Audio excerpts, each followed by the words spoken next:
cadeia produtiva, que é tão importante como a cadeia produtiva de suínos, como a cadeia produtiva de ovos, né? Então, nós vimos que o Brasil ele tem um papel extremamente importante em relação à cadeia produtiva de frangos de corte. O Brasil é o primeiro maior exportador de frangos de corte do mundo, né? E, né, o segundo, né, tem anos que ele fica em segundo ou em terceiro maior produtor, né, de frangos de corte. Então, o Brasil ele tem esse destaque, né, em relacionado ao frango de corte, né? E isso tem trazido muitos benefícios, né, para o agronegócio, para as agroindústrias relacionadas a essa atividade. E principalmente agora nessa pandemia. Mas a gente sabe que estamos tendo algum problema porque está faltando insumos, né, como milho e soja para alimentar esses animais. E o custo está muito elevado, né, e isso tem reduzido, né, os lucros dos produtores relacionados em torno de 15% de redução pelo aumento do custo, já que 70% dos custos de produção são com alimentação. E dentro desse aspecto, né, a gente pode observar nessa figura a cadeia produtiva de frangos de corte. Então a gente tem a cadeia de produção, a cadeia de industrialização e a cadeia de distribuição e consumo. Se a gente for pensar na cadeia de produção, a gente vai ter tanto a fábrica de equipamentos, de insumos, de medicamentos, de ração. E aí vem também os avozeiros. O que é o avozeiro? O avozeiro é o que vai produzir, né, as matrizes, que vão produzir os pintinhos de um dia, e esses pintinhos de um dia que vão ser engordados, né, para poder ser abatido. Tá? Então, essa é a lógica. Aqui é a questão de linhagens, né, de genética para reprodução. Aqui vai ter as matrizes cruzadas, né, que geralmente os avozeiros são raças puras. Aqui as matrizes de linhagem e aqui os pintinhos que vão se tornar os frangos de corte. E vai chegar no criador do frango de corte, né? E depois vai ser encaminhado para o abatedouro e depois para o frigorífico, né, nesse mesmo abatedouro frigorífico, para que haja o processamento. Então, nos abatedouros nós vamos ter o frango inteiro, o frango em cortes, os industrializados, né, que também pode ter o frango inteiro e o frango de corte. Esse abatedouro, quando ele se refere aqui, é aqueles abatedouros mais estaduais, municipais, de menor porte. E aqui os frigoríficos, que são aqueles de maior porte, que estão mais ligados a essas agroindústrias como a BR Foods, a Aurora, a Copacol, a Pif-Paf e etc. Tá? E aqui a gente vai ter a distribuição, que vai chegar nos supermercados, nas feiras, nos açougues, né, em avícolas, né, aquelas lojas especializadas em comercializar o frango, né, e outros, né, para chegar ao mercado externo, né, que geralmente hoje a gente exporta muito mais cortes comerciais, como a gente falou lá no início, naquela primeira aula da importância social e econômica da avicultura, certo? E também os congelados que a gente já conhece, né? A gente sabe que na nossa região as pessoas ainda preferem, né, o frango abatido na hora, mas a gente sabe os riscos sanitários que isso pode causar e também a falta de bem-estar, né, que é causado ao animal.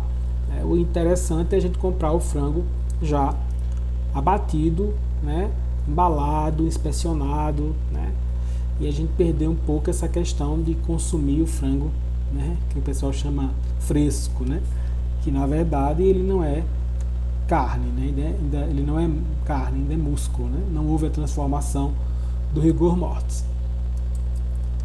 E essa cadeia produtiva, né, ela dentro desse elo da produção, né, a gente tem a nutrição, a sanidade, a genética e os equipamentos. Dentro da industrialização, a gente vai ter a agroindústria, né, que vai produzir vai processar, né, esses produtos, esses cortes, e a gente vai ter o produto, né, tanto o frango inteiro, ou os pedaços, ou até produtos elaborados com essa carne do frango, né, como os embutidos, como os industrializados, né, os nuggets, né, a separação da carne mecanicamente separada para poder fazer também outros produtos, salsicha e etc. Né? E a comercialização, né, que vai ser chegar ao atacado para depois chegar no varejo, que vai ser o consumidor final. Então a cadeia produtiva ela está ligada tanto à produção, como à industrialização, como a comercialização. E dentro da produção, por isso que a gente precisa entender como o animal é produzido, tem vários aspectos que influenciam diretamente tanto o produto, a qualidade desse produto, a quantidade desse produto, né? A padronização desse produto, certo? Para chegar na mesa do consumidor. Vocês devem ter observado, quando a gente compra um corte comercial, o tamanho das asas são muito semelhantes, o tamanho do coração é muito semelhante quando a gente pega os miúdos, o tamanho da coxa, né? Pela padronização que existe. Isso é importante porque traz uma dinâmica interessante para a comercialização. Hoje a gente sabe que principalmente produtos oriundos da avicultura de corte, a gente tem uma infinidade, né? Desde produtos mais processados como minimamente processados, tá certo? Alguma dúvida sobre a cadeia produtiva?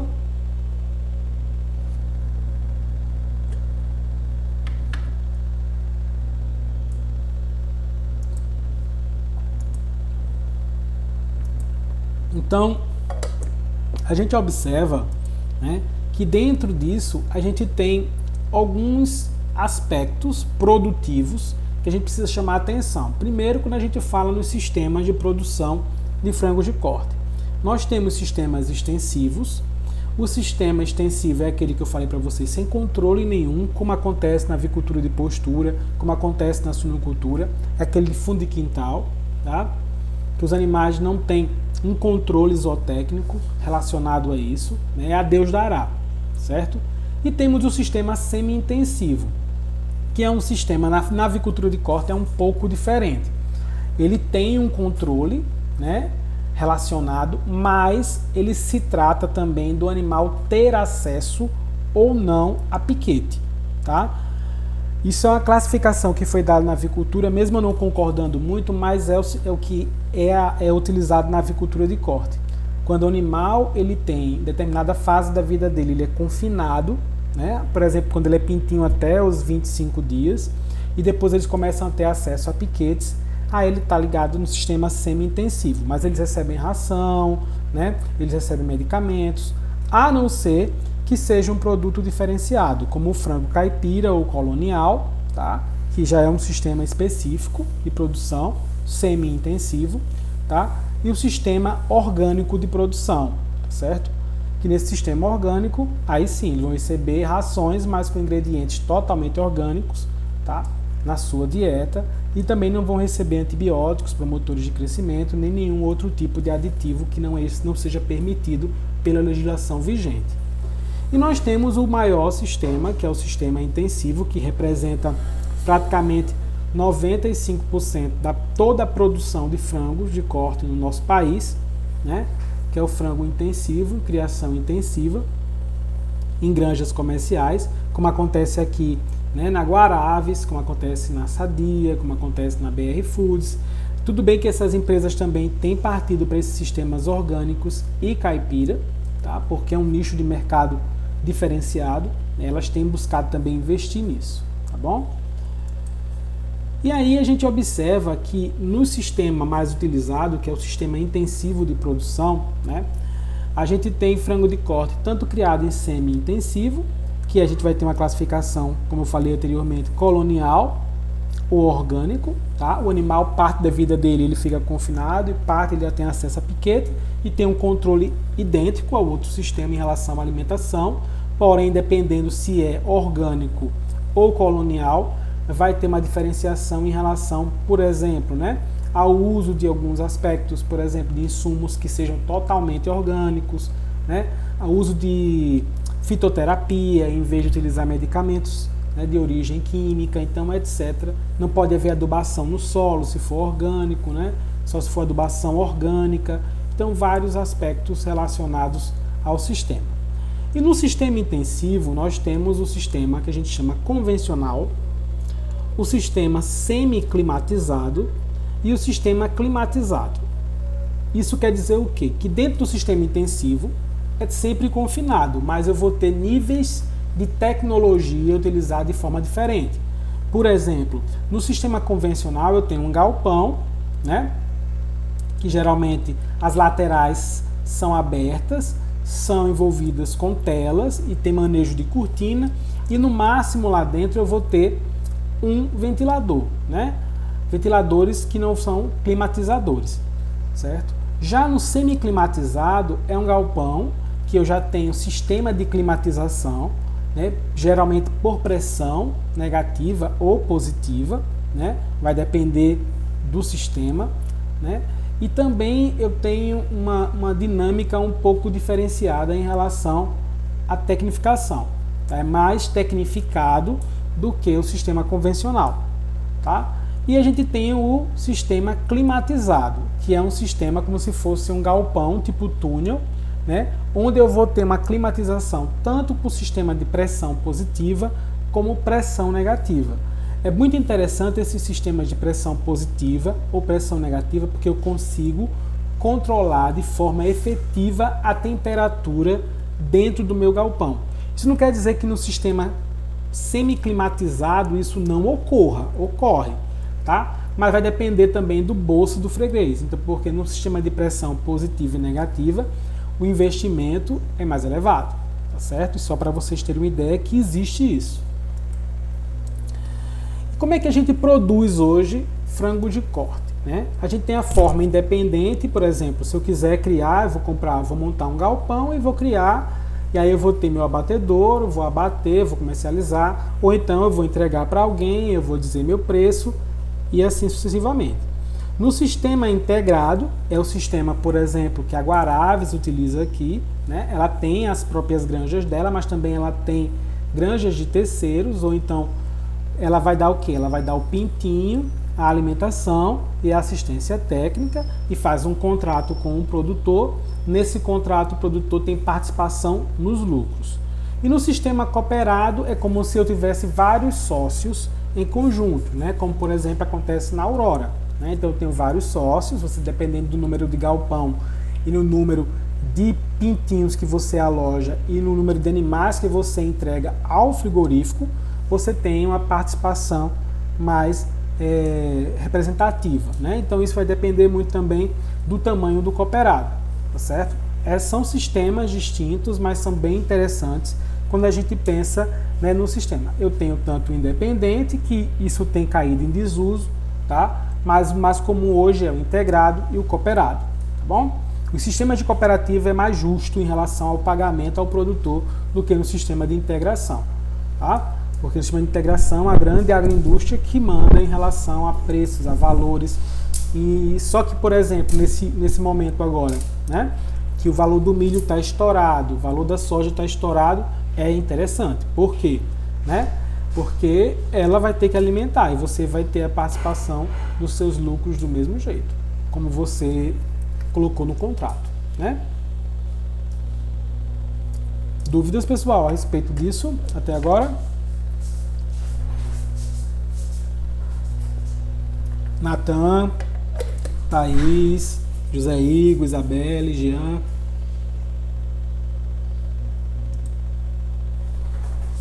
Não?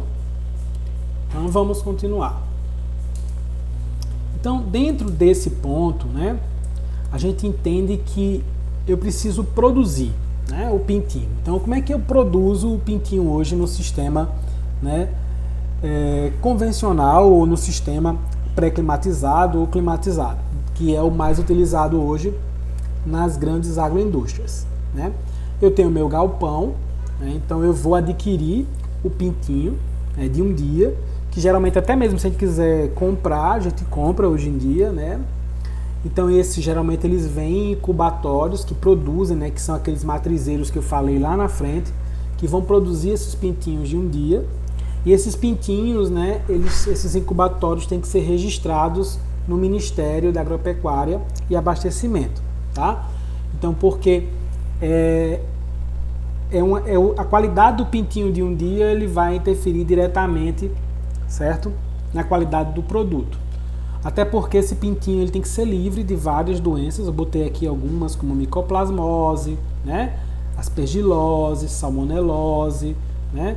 Então eles têm que estar livres disso. Geralmente eles vêm vacinados, né, com duas vacinas, que é a bulba aviária, né, a doença de Marek, certo? Geralmente eles vêm vacinados por essas duas duas doenças e, consequentemente, né, o incubatório ele tem essa responsabilidade também em relação à contaminação microbiológica.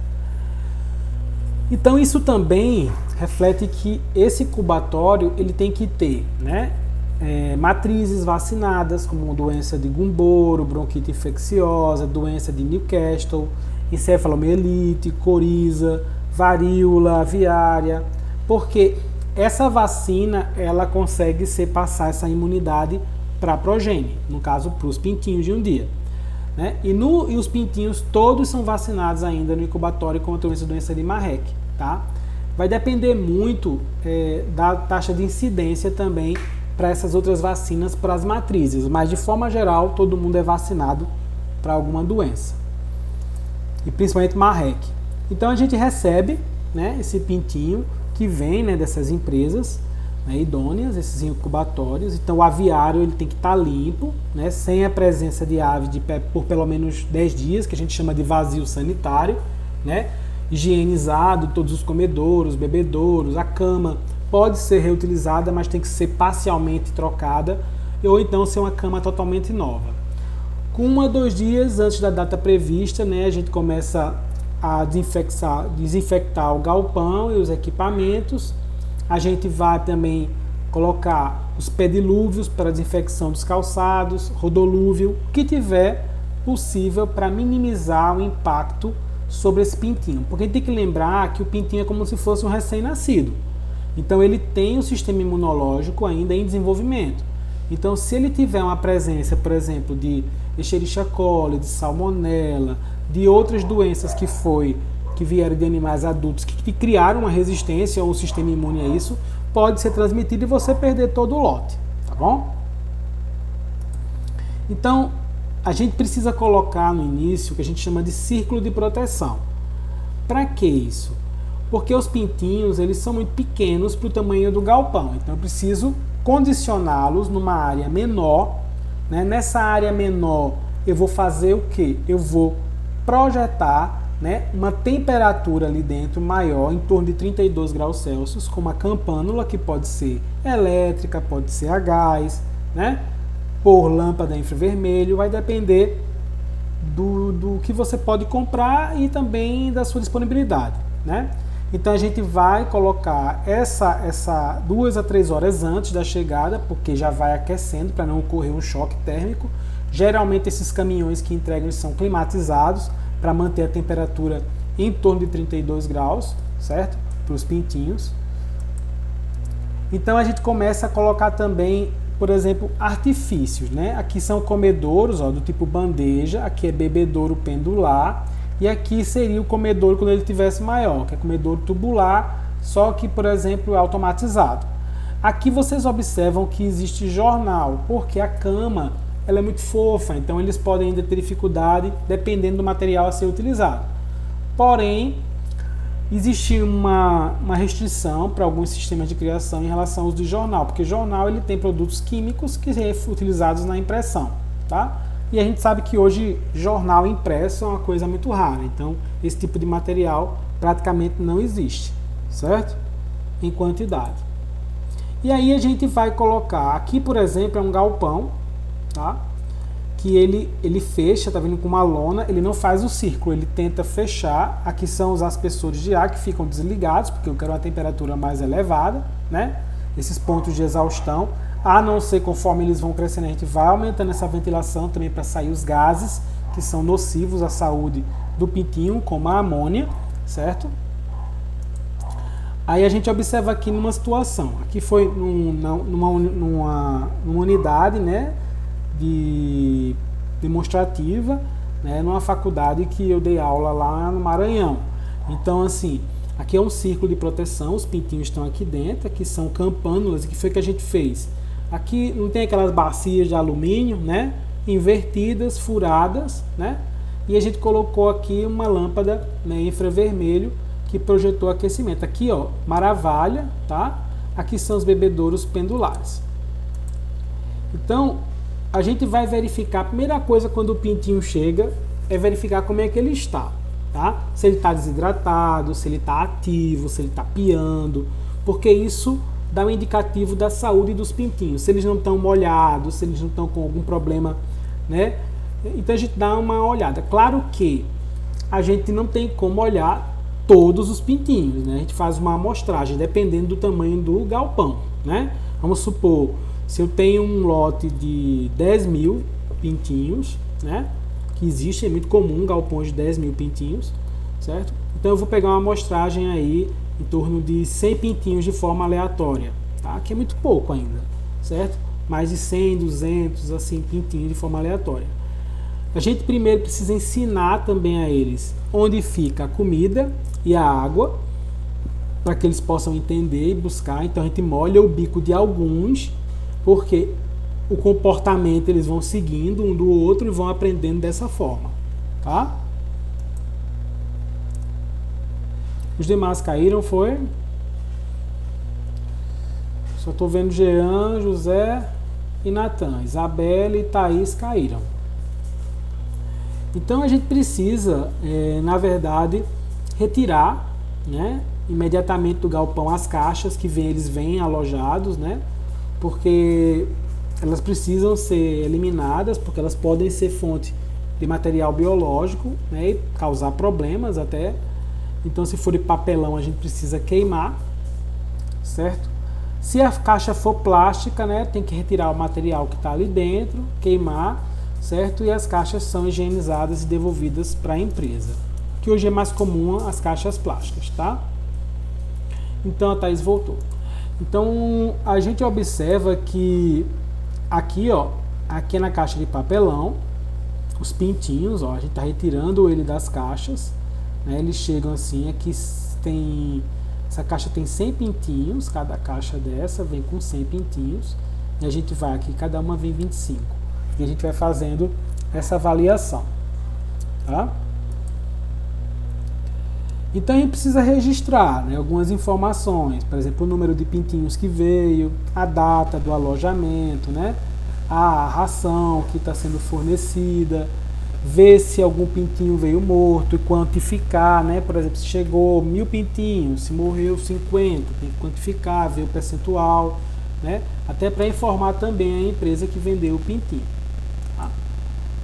Geralmente esses pintinhos, eles quando vêm de outros estados, eles vêm de avião, né? Então isso é interessante. E como é que a gente organiza aquele círculo, né, de proteção? Aqui tem o círculo, ó, aí você vai botar. Aqui é um comedouro, né, tipo bandeja. Aqui é a campânula, né, para aquecimento do pintinho. E a gente vai intercalando, ó, comedouro, bebedouro, comedouro, bebedouro, comedouro, bebedouro.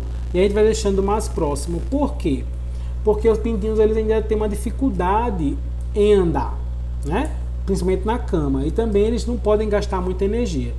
O pintinho ele vem com uma reserva, tá? Que a gente chama de uma reserva vesicular, né? Que vem uma reserva que vem ainda do ovo, tá?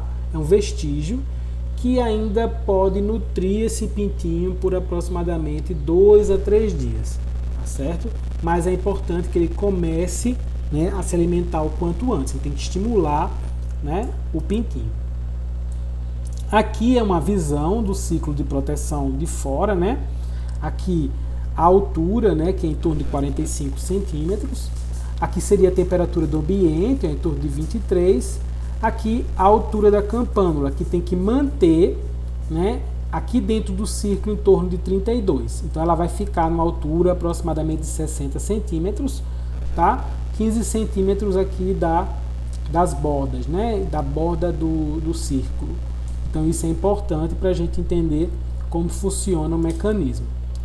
Aqui, ó, os pintinhos no círculo de proteção. Esse círculo de proteção ele pode ser daquele material Eucatex, ou ele pode ser também dessas folhas de zinco, tá?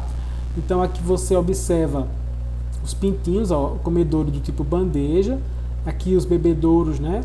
Que aqui é que a gente chama de bebedouro de pressão, certo? Coloca água, ele vai descendo conforme eles vão bebendo a água. Tem que sempre ficar observando se está havendo sujeira demasiada na água, tem que fazer higienização para não ocorrer fermentação e não causar diarreia dos pintinhos. Aqui é a cama, tá, de maravalha, certo? Aqui é uma outra visão, né?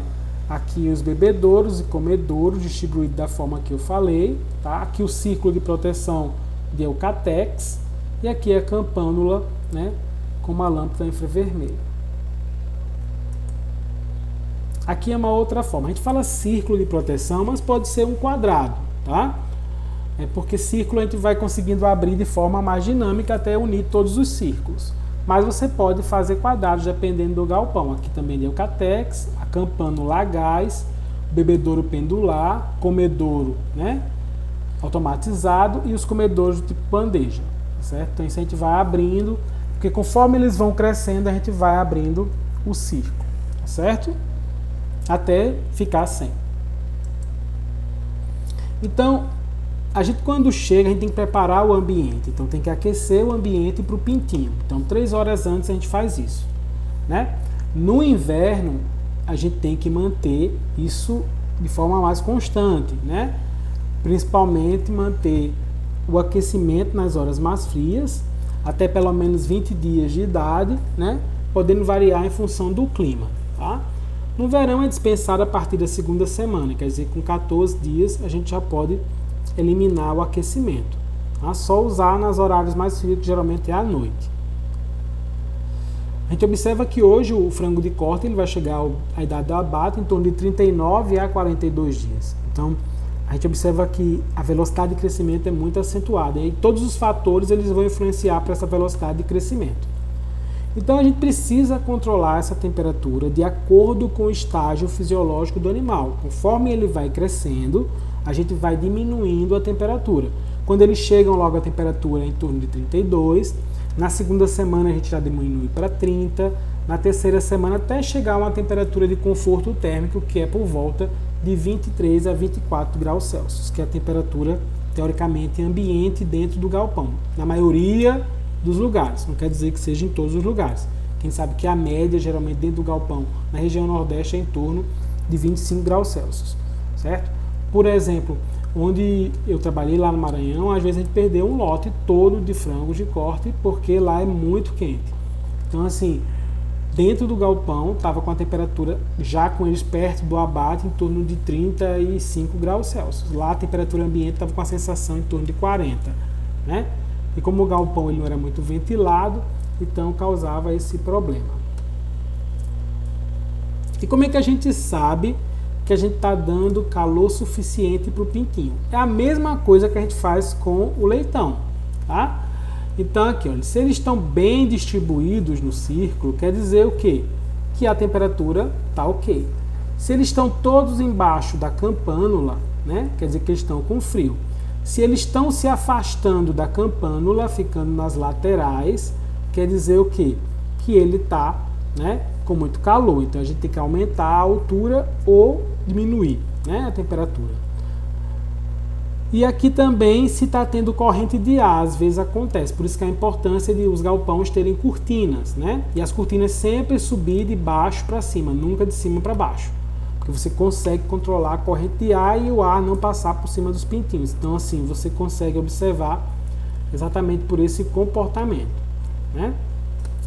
Aqui eu acho que tem uma outra figura, ó, com frio eles ficam amontoados, com calor eles ficam afastados, com a corrente do ar ele fica todo de um lado só, e com a temperatura correta eles ficam distribuídos de forma uniforme, tá? Então, assim, é aquilo que eu falei, né? Conforme vai passando as semanas, a gente vai diminuindo a temperatura. E conforme eles vão ficando mais velhos, a temperatura de conforto térmico vai sendo mais difícil de atender, por exemplo, no Brasil, né? Ó, com 1 a 7 dias está tranquilo, em torno de 32 a 35 graus. De 8 a 14, de 29 a 32, aí de 15 a 21, de 26 a 29, de 22 a 28, de 24 a 27, de 29 a 35 já começa a ficar mais difícil de a gente conseguir atender, principalmente na região nordeste e na região norte, e na região centro-oeste, tá? Que é em torno de 21 a 24 graus Celsius. E aí até chegar ao dia do abate tem que estar em torno de 18 a 21. Então, às vezes eu preciso ter um sistema de refrigeração, de ventilação, dentro do galpão, que é aqueles galpão que eu falei para vocês, de ventilação, né? Sistema de ventilação positiva, de pressão positiva ou pressão negativa, tá? Que é muito semelhante àqueles que eu falei para vocês de suíno, né? Que ele tem um ventilador na ponta, ele puxa o ar de fora e é um túnel, né? Todo fechado, e aí a gente tem colmeias que a gente refrigera para que o ar fique mais frio dentro do galpão. E aí também a gente observa que não é só temperatura, né? É temperatura, umidade. Então, conforme vai passando também, a umidade, quando ele é mais jovem, tem que ser menor. Quando ele vai ficando maior, ele tem que ser maior, mas no máximo 70% de umidade, certo? E a temperatura vai ficando menor. Então, quanto maior a temperatura, menor a umidade relativa do ar. Quanto menor a temperatura, maior a umidade relativa do ar. Tá certo? Aqui está em temperatura em Celsius, aqui em Fahrenheit, tá? Acho que...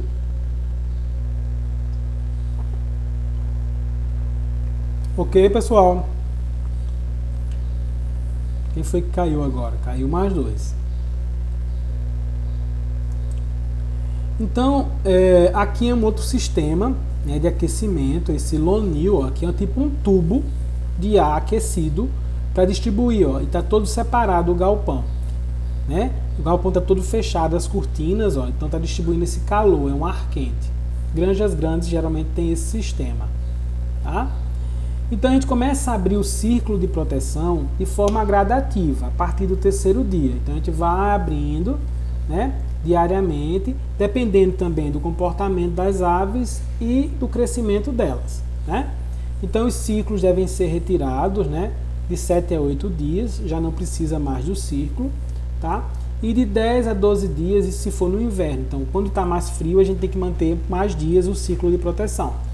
Quanto mais quente, a gente mantém menos dias. Então, de uma semana no máximo, e quando está no verão e no inverno, né, no máximo até 2 semanas. E aqui é só para mostrar a cortina externa, né? A cortina transversal, que tem galpão que tem 2 cortinas, uma dentro e uma fora, e o círculo se unindo, né? Conforme você vai abrindo, você vai formando um círculo maior e vai juntando mais os pintinhos, né? Então todo mundo, até não precisar mais dos círculos de proteção. Aqui, ó, a abertura, né? E a gente vai vendo como vai abrindo vai tirando essas divisórias, ó, então vai juntando aqui um galpão, depois o galpão fica todo livre, sem divisão alguma, tá? E aí também, dependendo do crescimento do pintinho, a gente vai trocando, né, os equipamentos. O bebedouro, o comedouro do tipo bandeja, a gente vai retirando, vai deixando eles consumirem em outros comedouros tubulares ou pendulares ou automatizados, né? E a gente vai aumentando também a altura, porque eles vão crescendo e a gente vai mudando. Então esse manejo ele tem que ser feito constantemente. Então, e até porque o ciclo de produção, desculpa, é muito curto. Então, a gente precisa também fazer manejo, né, de cortina. Quando eles são mais jovens, as cortinas ficam totalmente fechadas, né? E a gente vai só baixando elas quando eles vão crescendo e vão exigindo temperaturas mais baixas, mas nunca baixa tudo de uma vez só, até porque eles vão sentir corrente de ar, vão sentir muito frio, né? E também podem se assustar, tá? Tem que ser um movimento também lento. A gente também tem que observar outros aspectos dentro do galpão, né? Se o galpão estiver abafado, com cheiro de amônia, principalmente pela manhã, que é muito comum, as cortinas devem ser abertas, principalmente no lado que não recebe vento. Então, se a gente sabe que o vento vem de um lado, a gente abre do outro, para que o gás saia, tá? Sem prejudicar os pintinhos. Quando houver necessidade de revolver também a cama, né? Porque às vezes a cama ela pode ficar emplastrada, ou então com muito resto de fé de excretas, né, do frango, então a gente precisa também abrir esse mesmo lado para que a poeira saia de forma mais efetiva, né? E conforme os animais vão trocando a pena, né, ele vai perdendo aquela plumagem amarelinha, né, e vai botando aquela pena mais branca, aí a gente vai, né, alterando também esse manejo de cortina e de temperatura dentro do galpão, né? Então a gente só vai levantar as cortinas nas horas mais frias, por exemplo, né, Aqui é muito comum a gente passar nos galpões de frango de corte as cortinas estarem todas baixadas durante o dia e a tarde. Eles só levantam à noite, tá? Porque aqui geralmente é quente o dia todo, né? E isso tudo, né, vai facilitar o quê, né? Que essa cortina, né, ela possa servir também como uma forma de manejo, né? Então o que é que vai acontecer? Se eu estou vendo que tem muitos gases, eu vou abrir do lado que não tem vento, como a gente conversou, para que os gases saiam. Mas eu posso também fazer o mecanismo de abrir um pouco um lado, né, e deixar o outro lado mais aberto, para que o vento passe por cima e não passe por cima do pintinho, tá? Deixa eu ver se tem alguma pergunta. Tá ok, Natan. Depois ela vê o material. E a gente vê que esse manejo de cortina, né, existem vários tipos, gente. Automatizado, né, os sistemas mais comuns, que é manuais, né, como esse aí, que é como se fosse uma corrente, a gente vai puxando, ele vai subindo, mas sempre a cortina vai subir de baixo para cima, nunca de cima para baixo. Por que nunca de cima para baixo? Como é que eu vou tirar o gás que está aqui em cima se eu abrir embaixo, né? Então eu tenho que abrir por cima, porque eu não quero que o vento bata no pintinho. Eu quero que saia só por cima e não por baixo, tá? Aqui, ó, o sistema, né, que é mais climatizado, que é um sistema de cortinas que vão isolar. Vocês observam que tem aqui tipo uns arames para certificar que a cortina também não fique balançando, tá? As cores que a gente utiliza sempre ou é azul ou amarelo ou tons assim, né, como se fosse um tom de metal, né? Porque eles não enxergam com facilidade e aquilo não estressa eles. Se for, por exemplo, preta, eles ficam mais estressados e o preto absorve calor, tá? Aqui uma outra visão de um galpão, aqui é um sistema, né, que vai jogar uma exaustão de ar por pressão positiva, tá? Do mesmo jeito, ó, o galpão ao redor, como lá no suíno, ó, tá vendo? Também todo coberto, cobertura vegetal para diminuir a incidência. Observem a porta desse galpão como é grande, porque o caminhão para coletar os animais quando eles chegam, para descarregar, e também quando vai buscar os animais, né, para o abate, precisa ficar quase dentro para que os pintinhos não saiam, tá? E aí, da mesma forma, né, que as galinhas poedeiras, os pintinhos também têm uma questão de um programa de luz, só que é um pouco diferente, né? Porque nas galinhas a gente vai observando de acordo com a idade delas, a gente vai aumentando a quantidade de luz para estimular o fotoperíodo e, consequentemente, os aspectos reprodutivos para ela pôr o ovo. No caso do pintinho, não, a gente primeiramente no programa de luz primeiro vai receber 24 horas de luz no primeiro dia, até para ele se ambientar, tá? Depois a gente reduz para 22 horas, no terceiro dia para 20, para eles depois ficarem com metade do dia, né? Em torno de 8 horas de luz natural e 8 horas de luz, né, mais ou menos assim, né, completar 16 horas a 18 horas de luz, dependendo do local, tá? Então a gente observa, né, que essa questão vai depender da região. Cada região a gente sabe que a quantidade de luz que acontece, por exemplo, né, na região sul e sudeste, né, demora mais a amanhecer, né? E demora mais a escurecer. Aqui a gente amanhece muito cedo, mas também escurece mais cedo. Então vai depender muito. Então assim, de acordo com a faixa de idade, né, a quantidade de lux, que é o lumen, né, que a gente precisa ofertar, vai variando. Aqui 30 a 40, depois de 5 a 10, né? Isso para frangos que vão ser abatidos com menos de 2,5 kg e aqui para frangos também que vão ser mais abatidos. Então aqui eu tenho um programa de luz, ó, de 23 horas no início, ó, de luz e 1 hora de escuro, e aqui 20 de luz e 4 de escuro. Aqui é a mesma forma, ó, 23 de luz e 1 de escuro, né? E aqui 18 de luz e 6 de escuro, tá? Então isso geralmente a gente faz esse programa. E claro, como é que a gente faz? A gente vai ficar sempre controlando? Não, hoje já existem starters que controlam, né, apagar ou desligar da luz do galpão, tá certo? E aqui é um programa de luz, né, E aqui também tem a ver com a quantidade de aves por metro quadrado, aqui quando tem mais de 18 aves por metro quadrado, com ganho de peso menor, né, que é 50 gramas dias, e o peso abate também menor que 2 quilos, tá? Em torno de 2 quilos. Então a gente observa, né, no primeiro dia ele é todo de luz, no segundo dia tem 1 hora de escuro, né, e 23 de luz, e aí vai aumentando a quantidade de horas de escuro até um dia antes do abate, que vai até aqui, até o 4º dia, né? Aí depois vai ficar 2 horas de luz, de escuro, né, e o restante de horas de luz. A gente vai alterando para que a gente consiga, um dia antes do abate, só ter 1 hora de escuro novamente, certo?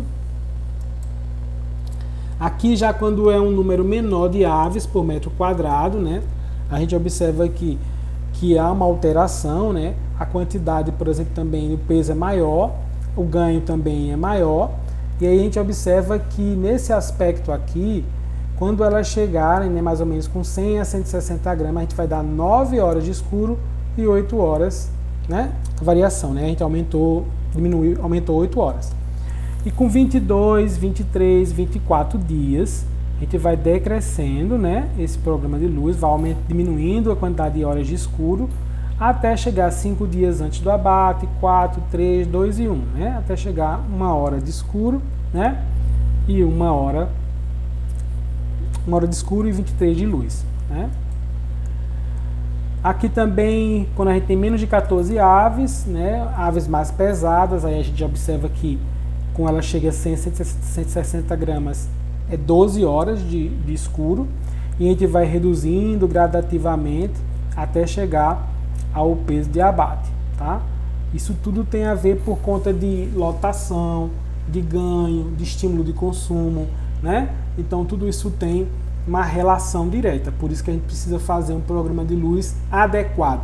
Então não existe receita de bolo, né? Até porque eu preciso entender em que região estou localizado, né? Que tipo de animal eu vou produzir, quantos animais eu vou colocar por metro quadrado, para decidir qual é o melhor programa de luz que eu vou utilizar. E isso influencia diretamente no crescimento e na qualidade. Um outro aspecto importante é a água, né? Então a gente utiliza a água através de bebedouros, né? E os bebedouros, eles têm que ser usados desde o primeiro dia. Primeiro é o tipo de pressão, que é aquele como se fosse um potinho invertido, né? Conforme os animais vão tomando água, a água vai descendo, tem que ser higienizado. Geralmente um daquele, ele tem em torno de 5 litros de água, então assim, um atende 80 pintinhos. Sempre a água tem que ser fresca e limpa, né? E trocada pelo menos 2 vezes ao dia, tá certo? Porque vai sujando, que eles vão comendo a ração, eles vão entrando também, né? Fica dentro da cama e outros aspectos. E aí, conforme eles vão crescendo, né? A partir do 3º e 5º dia, a gente vai utilizando os bebedouros pendulares. Isso não quer dizer que a gente não possa utilizar o de pressão. Pode, mas a gente vai ter que pendurar, certo? Porque a ave não consegue ficar tomando água, ela gasta muito mais energia e para descer também, né? O movimento é mais complicado. A gente tem que maximizar. Então, do 6º ao 8º dia, a gente começa a retirar esses bebedouros iniciais de forma escalonada, né? No período de 2 a 3 dias. E a gente vai colocando os pendulares que vão permanecer na mesma proporção, de 1 para 80, tá? E a gente vai regulando a altura, né, desse bebedouro conforme, né, o animal vai crescendo. E sempre tem que considerar a base, né, em cima de 5 centímetros do dorso da ave. Eu acho que tem uma foto, né, que mostra bem isso, tá vendo? O dorso 5 centímetros acima, para poder tomar água sem exigir, né, e aqui é um bebedouro pendular, tá certo? O de pressão dá para fazer isso, dá para prender, mas é mais complicado e a água não é trocada constantemente. A grande vantagem desse bebedouro pendular é que ele fica mais higienizado, ele fica a água fica mais fresca e é sempre renovada e não tem sujidade como no outro que fica em contato com o sol. Podemos usar também o tipo nipple, que a gente vai criar como se fosse canos no decorrer do galpão e ter pontas, né, pro nipple. E a gente pode utilizar o nipple dependendo, né, na primeira semana, porque ele vai começar a beber na lateral, né, ele bota o biquinho e aí a gente vai esticando e vai aumentando essas linhas, né, elas têm que subir também, tá? E aí a gente vai aumentando essa inclinação para um ângulo de 45 graus em relação aos olhos. Vai depender também do manejo, né, e do tipo, né, de bebedouro. Né? Aqui a gente observa também, né, aqui, ó, o tipo nipple, só que aqui ele tem uma concha, tá? Então ele fica mais alto, a água cai aqui. E aqui é só o nipple mesmo, né? Ela vai bicando, né, e a água vai descendo, tá certo? Então ela vai regular a altura desse bebedouro, né, de acordo também com esse aspecto do bebedouro. E conforme o animal vai crescendo, é normal que ele vai consumindo mais água, tá? Então assim, a gente precisa entender que por frango eles vão consumir na primeira semana 32 ml, mas na 8ª semana já está consumindo quase 300 ml dia, tá? E aí conforme vai aumentando, né, o número de frangos, esse consumo vai sendo mais elevado, tá? E aí, claro que eles não consomem água da mesma forma que suíno, porque suíno não é nem por ele beber muita água, mas é também pelo sistema que geralmente utiliza água para higienização. Aqui não, porque é sobre cama. E só para chamar a atenção, né, do bebedouro tipo nipple, tá vendo? A altura, né, quando ele é novinho, ó, então quando ele está nos primeiros dias, ó, na altura dos olhos, e conforme ele vai no segundo e terceiro dia, a gente vai aumentando um pouquinho até ele começar a beber assim, né, de baixo para cima, nesse ângulo de 45 graus. E claro, né, para usar o nipple eu tenho que ter vazão, né? Isso quer dizer o quê? Eu tenho que ter água, né, centímetro cúbico de água passando por minuto. Então quando eles são mais jovens, a vazão é menor, é claro, e quando eles vão ficando mais velhos, a vazão tem que aumentar, tá? De 60 centímetros cúbicos por minuto, depois vai para 90 até 130, certo? Aqui é só para mostrar o bebedouro cômico, o pendular, né, e o nipple, tá certo? Que são tipos de bebedouros diferentes. Aqui também uma outra visão do tipo nipple. Esse nipple tem como se fosse uma conchinha. É interessante porque às vezes eles bicam, a água pode molhar a cama, aqui não molha, fica nessa cestinha, né? O comedouro nos primeiros dias é do tipo bandeja, né? Então, 6 bandejas atende 500 pintinhos. Então quer dizer 80 pintinhos por comedouro tipo bandeja. Então, nessa fase é ruim quando eles são muito jovens, porque eles entram, né, para comer. Então, eles defecam, eles excretam, né, eles jogam dejetos ali dentro, eles derrubam a ração, né, e aí precisa fazer essa limpeza, peneirar, pelo menos 2 vezes ao dia, até trocar o comedouro.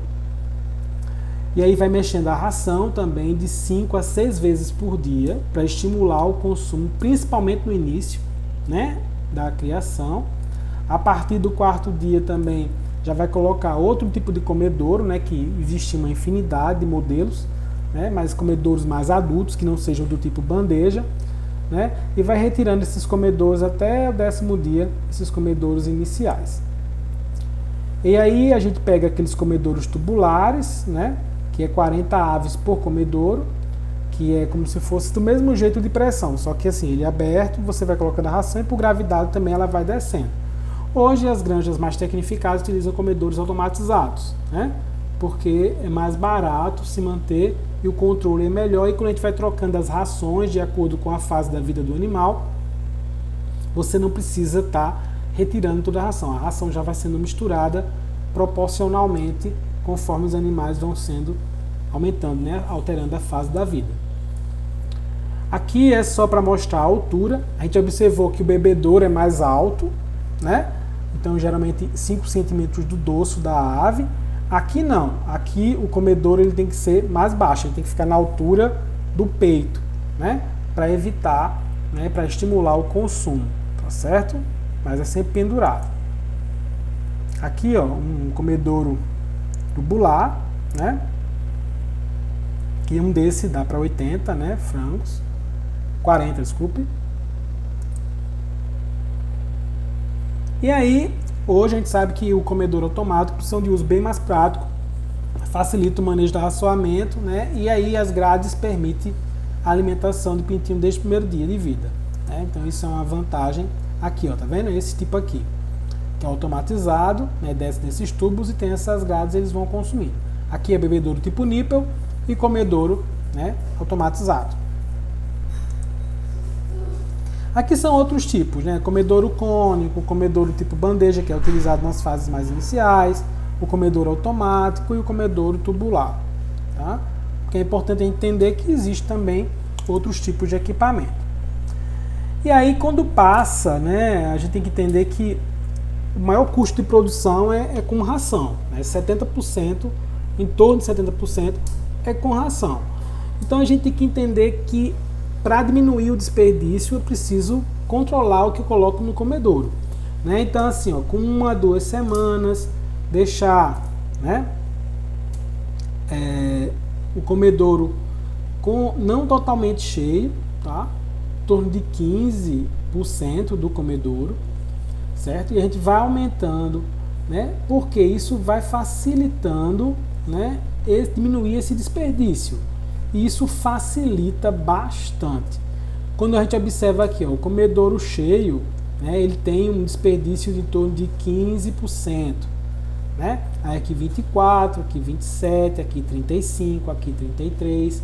Quando ele está 2/3, né, já diminui, né, de forma bem substancial. E quando ele está meio, né, também é interessante.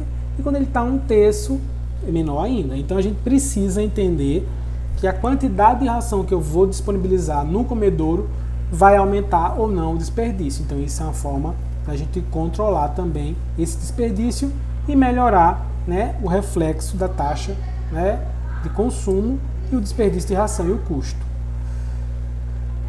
Um outro ponto, existe um comedouro que é do tipo calha, corrente, é muito utilizado para poedeiras, mas tem algumas granjas que utilizam também para frangos de corte.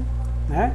A gente observa que só para ter a relação de 5 a 14 dias, 2,5 cm por ave, de 15 a 49, 4 cm por ave, e acima de 49, 7 cm por ave. O tubular manual, até 21 dias, 40 aves, maior que 21 dias, 40 aves por tubular. Os pratos modernos, tipo espiral, que são os automatizados, desde o primeiro dia a gente pode colocar, e aí 50 aves por prato. Né? E o tubular infantil, que existe também, 40 aves por tubular, e trocar gradualmente por comedouros adultos, que são esses tubulares manuais. Tá? Se for o caso. Tá? Então vai depender do bolso do granjeiro. Né? E a gente geralmente, quando a gente formula, né, a ração dos frangos, a gente divide por fases. Né? Usualmente a gente tem a fase pré-inicial, que é a fase do pintinho quando ele logo chega, de 1 a 7 dias ele recebe uma ração. Essa ração ela é mais específica para a fase dele. Tá? Ela tem mais proteína, porque a gente quer que ele cresça, né? Tem mais aminoácidos, principalmente metionina, que é um aminoácido limitante para frango de corte, né? Para aves de forma geral, né? Ajuda no empenamento. Depois a gente vai ter a ração inicial, que vai ser dada de 8 a 22 dias, a ração de crescimento, de 23 a 35, e de acabamento ou terminação, que vai de 35 até o abate. Né? Existem algumas granjas que estão abatendo com mais de 42 dias o frango, para ele ter um peso maior, tá? Aquele famoso Chester, né, que a gente observa na época do Natal, que é um frangão. Então, assim, isso geralmente, né, vai depender muito, né, também da linhagem que está sendo utilizada, porque geralmente, dependendo da empresa de genética, ela tem um programa de alimentação diferenciado. Então, ela pode ter mais fases ou menos fases, certo? Mas geralmente o usual são essas fases, de 3 a 4 fases de rações diferentes.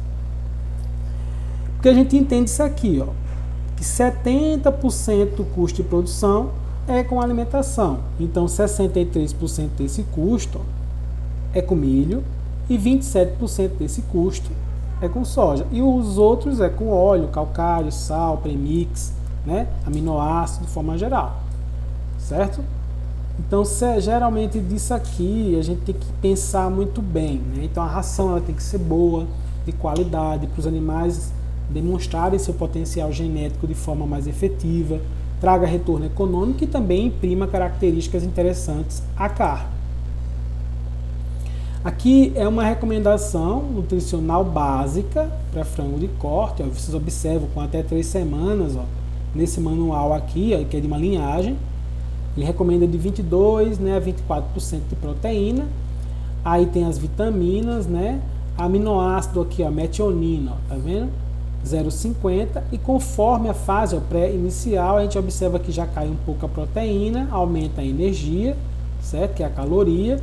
Certo? A metionina também cai um pouco, porque vai caindo na proteína, mas vai ficar em torno de 18 a 24% de proteína bruta, certo? O que é mais importante hoje com a alimentação de frango de corte é o conceito de proteína ideal. É atender a exigência de aminoácidos e a melhor relação entre eles. Tá? Aqui é só um exemplo de uma ração, né, para a fase pré-inicial, para a fase inicial, para a fase de crescimento, para a fase de retirada. A gente observa aqui, ó, no início, né, tem um pouco menos de milho e tem mais soja, porque a ração é mais proteica. E conforme vai crescendo os animais, vai aumentando o milho e diminuindo um pouco a soja. Claro que aqui também tem óleo, né? Então isso vai depender muito também do que é utilizado como ingrediente, tá? Porque o óleo, dependendo do preço, ele pode aumentar o custo da ração. Ele é mais energético, ele atende de forma mais efetiva a energia, mas ele pode afetar diretamente a qualidade. Um outro ponto que a gente não pode esquecer na produção de frangos de corte é a cama, né? É a cobertura do material que a gente coloca lá, porque ela que vai evitar calosidades, ela que vai fazer com que absorva os excretas que o animal produz, ela que vai, consequentemente, também melhorar, né, para que não tenha hematoma na carcaça, não tenha problemas de pata, né, de pé, né? Até porque hoje tem mercado específico que compra pé de galinha, né? Pé de frango, né? Não é de galinha, é pé de frango, né? Para a gente poder pensar nesse aspecto. A cama, ela tem que ser bem distribuída, de forma bem homogênea. Ela deve ter uma altura de 8 a 10 centímetros. A gente observar naquele sistema de suíno, né? Que é de 25 a 50, né? Mas o animal tem uma compactação maior, é um animal maior, e o volume de dejetos também é maior, né? Porque isso pode causar, se ela não tiver essa altura, e claro, quanto mais quente o lugar, menor a altura da cama, né? Se for muito frio, a gente aumenta para 10, então é de 8 a 10, tá certo? Aqui existem vários materiais que a gente pode utilizar para cama de frango, né? Sabugo de milho triturado, cepilho de madeira, maravalha, né? A casca de arroz integral, o capim triturado e seco. A casca de amendoim não é muito interessante porque ela pode ser um vetor para aflotoxina, a casca de café, mas vai depender da disponibilidade, né? Aqui a gente utiliza muito bagaço de cana, certo? Só que o que está acontecendo hoje, né? Esses produtos eles estão deixando de ser resíduos e estão se tornando interessantes como fonte de energia, né? Acho que deve ter alguma pergunta. A cama não é só para controlar a temperatura. A cama, na verdade, também é para pegar o dejeto, né? Porque a ave vai defecar. A ave ela não produz fezes e urina, ela produz excretas, que é tudo junto, tá? Então eu preciso captar isso aí. Então isso aí tem que ser utilizado para captar isso e virar um adubo orgânico. Muita gente utiliza cama de frango para alimentar ruminantes. Por quê? É um produto rico em nitrogênio, tá? Porque o nitrogênio vai das fezes, né, de fósforo e outras coisas, vai ser ali fermentado e cria um produto rico em nutrientes, porém é proibido, né? A cama de frango é proibida por lei, né? Porque pode provocar o mal da vaca louca, né? Porque o ruminante não pode consumir nada de origem animal, certo? Tudo tem que ser de origem vegetal.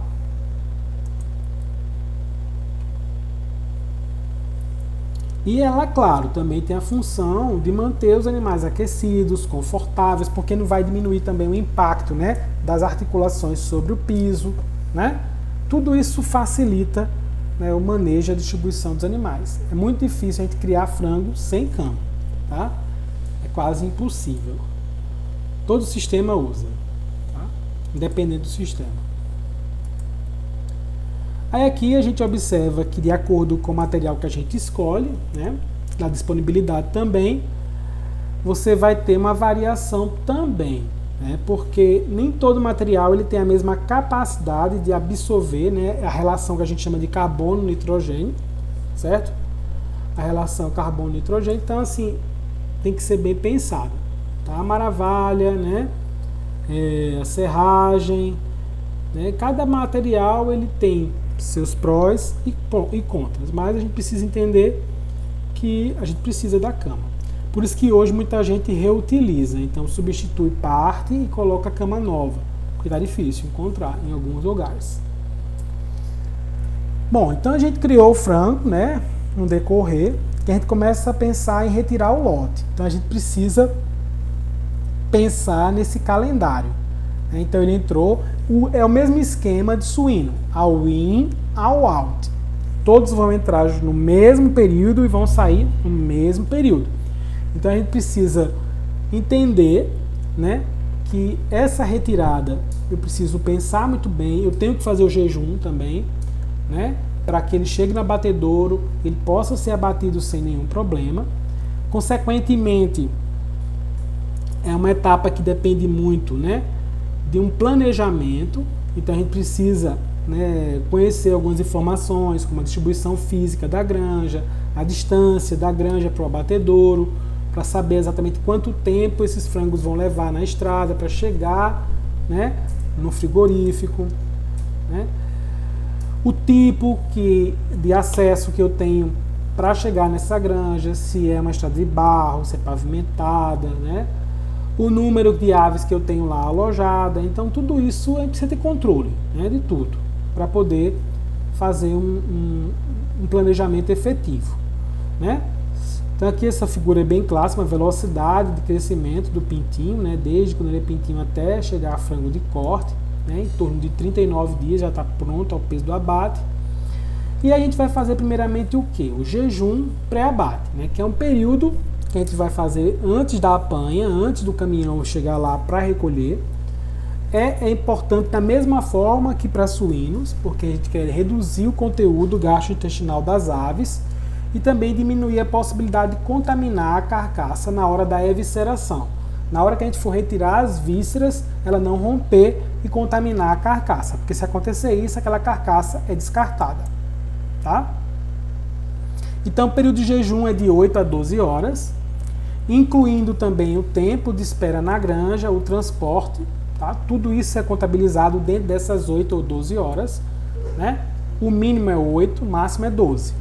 Tá? Não tem como passar disso, certo? Um outro aspecto é a gente preparar o aviário, né? O galpão para a apanha. Então a gente precisa facilitar para que as aves não se estressem muito, para que não cause hematoma, né? Então a gente divide as aves em grupos menores, como a gente fez no círculo, só que a gente vai colocar no decorrer do galpão, até mesmo com as próprias caixas de plástico para facilitar a apanha. A gente reduz, né, a luz, né? Geralmente a gente vai fazer isso ou no início da noite ou no início da manhã, que é nos horários mais amenos do dia. Tem granjas que tem um sistema que a gente chama de luz azul, né?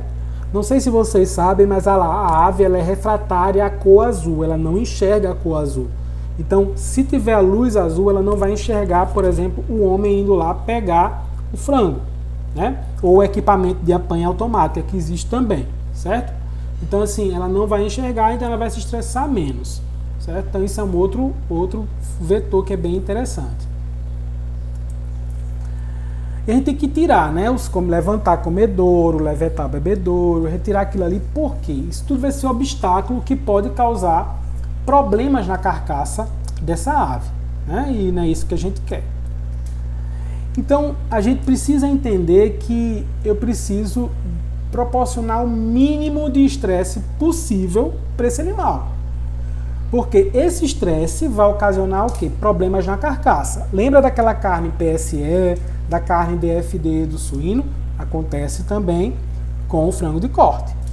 Então a gente tem que cercar um número pequeno por vez, em torno de 200 a 250, leva a caixa até o frango. Nunca levar o frango até a caixa.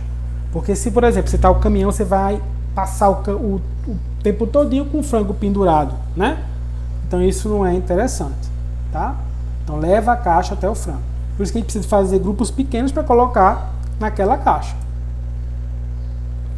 Existe dois tipos de apanha. Primeiro a apanha pelo dorso, que é o mais usado e é o melhor. A gente pega o frango pelas asas, né, assim, levantando, não pelo pescoço, tá? E a gente oferece mais proteção, integridade, e a gente vai ter mais cuidado com o animal sem machucar ele. Existe também, né, o outro método que é pelo pescoço, que não é interessante, mas é um método que também pode ser utilizado. Mas esse método pelo dorso é o melhor método, né? Porque ele tanto melhora a qualidade da carcaça, aumenta o rendimento dela, porque não vai ter nenhum problema, né? E também vai diminuir perdas, reduzir custos e tudo relacionado, né? Pelo pescoço é um método que é recente, vem crescendo, tem algumas empresas que utilizam, mas eu acredito que com as normativas de bem-estar animal, acho que esse método não vai vingar, né? Então, assim, as aves são apanhadas de 2 a 3 vezes por mão, né? Isso você agiliza, né, o processo de apanha, porque no outro você pega uma ave por vez, mas pode causar, né, lesões, né, hemorrágicas, pode aumentar o nível de fraturas, né?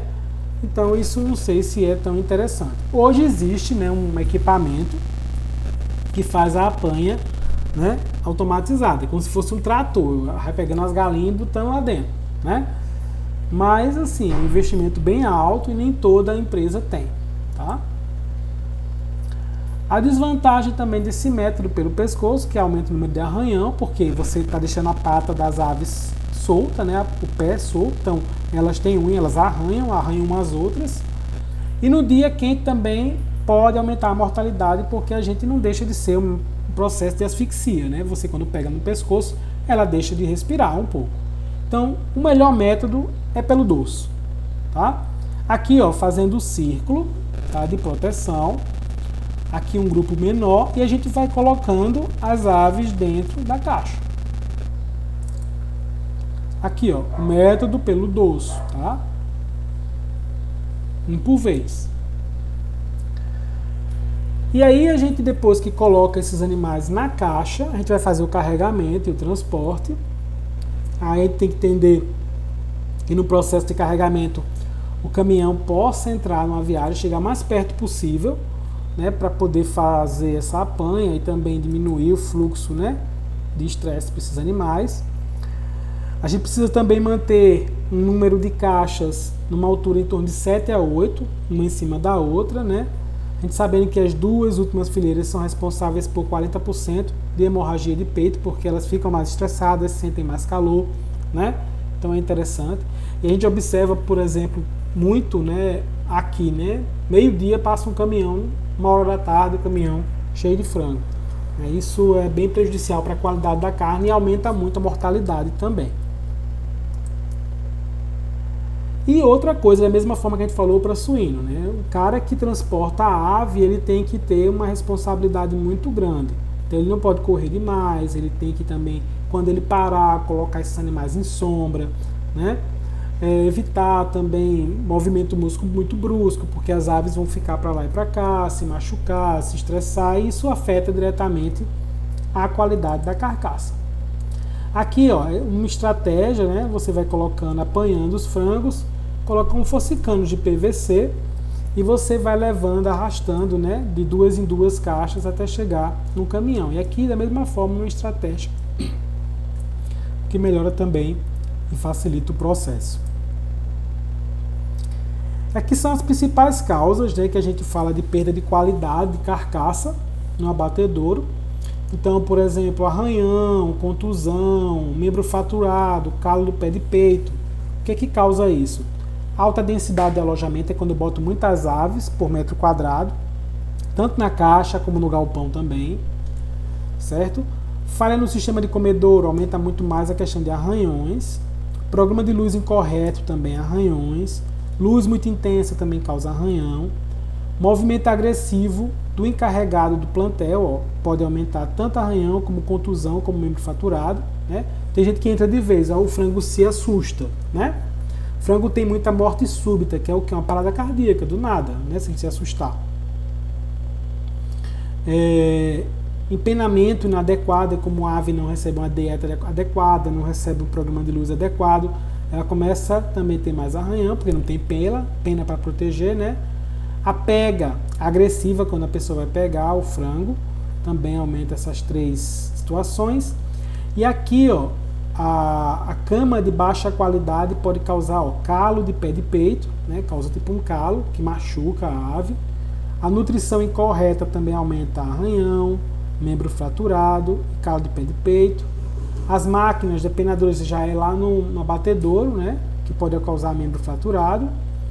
A ventilação do galpão também aumenta arranhão e aumenta calo de pé de peito. E manejo de bebedouro também inadequado afeta o calo de pé de peito. E lá no frigorífico tem como saber, né, se a contusão, né, ela foi no frigorífico ou lá, né, na criação, né? Quando está vermelho, né, foi a 12 minutos, quando vai ficando vermelho escuro e roxeando, 12 horas, verde claro e roxo, 36, e conforme vai ficando mais escuro, por exemplo, preto a azulado, 120 horas. Então não foi no abatedouro, tá? Isso foi lá na granja. Então isso também, para também nem a empresa ser prejudicada, né, o abatedouro não ser prejudicado em relação à qualidade, mas também o granjeiro não dá uma despede, dizer assim, ah, não, eu mandei os frangos sem nenhuma contusão, né? Aconteceu aí. Então tem isso como saber, né? Pela coloração. E para a gente finalizar essa parte, né? A gente tem vários índices, né? Que a gente identifica para saber como é que está meu lote, né? Como eu entreguei. Então assim, o peso médio, então você vai pegar o peso vivo do lote, né? Uma média de uma representatividade de quantidade dos animais pelo número de aves retiradas, né? A viabilidade, você faz o que a viabilidade? Você calcula o número de frangos retirados e o número de pintinhos recebidos, dividido, né, um pelo outro, vezes 100. Então vai dar uma viabilidade. Vamos supor, eu coloquei 1000 pintinhos, certo? E aí eu retirei 900, vamos dizer, certo? A minha viabilidade foi de quanto? Bora aí, gente. Calcular.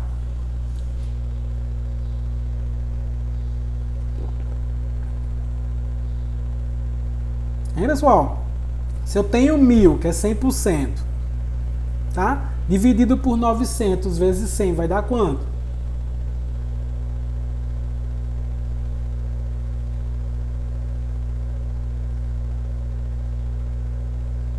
Rapaz, ninguém vai responder.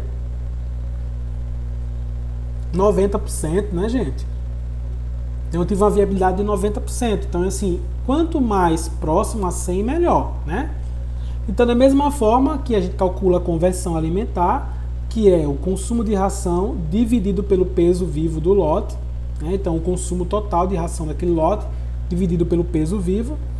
O consumo médio, né? Que é o consumo total dividido pelo número de aves retiradas. O ganho de peso diário, que é o peso de aves, mais a idade das aves abatidas. E o índice de eficiência produtiva, né? Que aí eu utilizo o ganho de peso que foi obtido, vezes a viabilidade dividido pela conversão alimentar, certo? Então, tudo isso, né, são índices importantes que o produtor ele pode fazer, visando o quê? Saber se a atividade ela foi interessante, se ela foi benéfica, certo? Então, dúvidas?